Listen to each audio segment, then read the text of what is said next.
Ce fantasme qu'on a, qu'on est des êtres entre hackers, bidouilleurs, geeks et journalistes, et que nos enquêtes, elles sortent toutes seules de nos ordinateurs.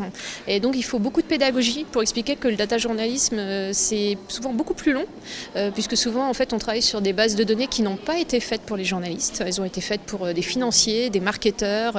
Et donc du coup c'est un métier où il y a beaucoup de choses manuelles. Oui, il y a des outils, mais au final, voilà, j'essaye d'un peu de casser le mythe le data journalisme, c'est de l'enquête un peu à la chaîne et en deux coups de clavier.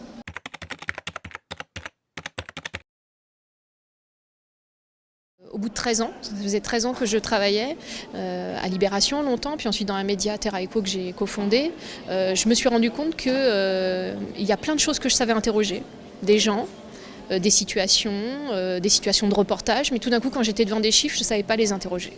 Et ça m'a vraiment posé beaucoup de questions personnelles, professionnelles. Je me dis mais nous les journalistes, notre métier c'est de copier-coller des chiffres, c'est ça? Pour moi finalement, la création de We Do Data, c'est le résultat d'une remise en cause professionnelle. Oui.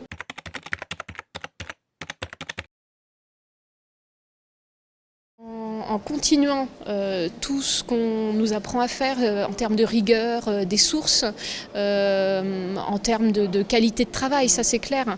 Après peut-être que la confiance, elle vient peut-être d'un lien qu'on a un peu distendu. On a un lien au lecteur à reconstruire d'une autre façon. Je dis reconstruire parce que je pense qu'il est là, mais qu'il faut lui donner une autre forme aujourd'hui et que c'est un travail là qui, je pense notamment avec la crise des Gilets jaunes, nous a vraiment explosé au regard.